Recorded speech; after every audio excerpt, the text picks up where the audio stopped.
ഈ സുധീഷിന്റെ വീട്ടിൽ ആരൊക്കെ ഉണ്ട്? സുധീഷിന് 2 പെങ്ങന്മാരും അച്ഛനും അമ്മയും. അവർക്ക് ബന്ധമില്ലേ വീട്ടുകാരുമായിട്ട്? ഇല്ല, അവരെല്ലാവരും ഉപേക്ഷിച്ചിട്ടേക്കുക.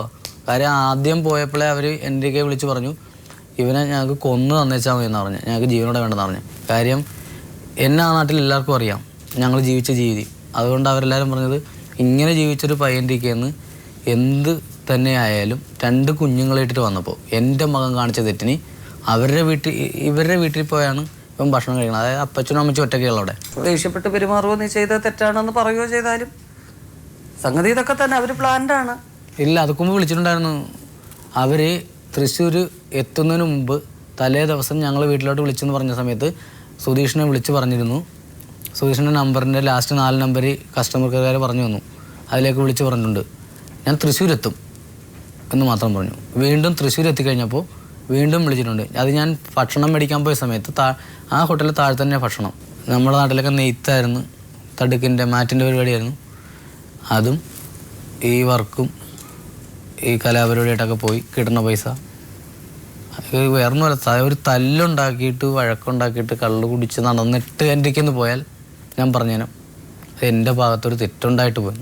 കുട്ടികളോട് എങ്ങനെയായിരുന്നു? ദേഷ്യമായിരുന്നു. കാര്യം ദേഷ്യത്തിൽ വേറൊന്നുമില്ല, എന്ത് കാര്യത്തിനും നിങ്ങൾ ഈ ഇളയ കുഞ്ഞിനെ ശരിക്കിട്ട് ഭക്ഷണം കൊടുക്കുന്ന കാര്യത്തിനാണെങ്കിലും മറ്റുള്ള കാര്യത്തിനാണെങ്കിലും ഒഴിവാക്കി നിർത്തുക എന്ന് പറഞ്ഞ പോലെ ചെയ്യും.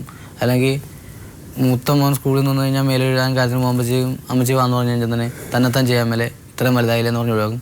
അതുപോലെ ഈ കുഞ്ഞിൻ്റെ പറയും, നിനക്ക് നിൻ്റെ അച്ചാടിക്ക് നിന്നാൽ പോരെ, എല്ലാത്തിനും എൻ്റെ വന്നാ ഉപദ്രവിക്കുന്ന ഞാൻ നുള്ളണ വശം ചിലപ്പോൾ നല്ല വട്ടത്തിൽ തെളിഞ്ഞു. ഞാൻ ഇതുവരെ ഈ മക്കളെ എന്തെല്ലാം പോയിട്ടില്ല, ഇവരെ ചെയ്യാൻ പോയിട്ടില്ല. പ്രവീണിന്റെ വീട്ടിൽ നിന്ന് ആൾക്കാർ വന്നിട്ടുണ്ട്.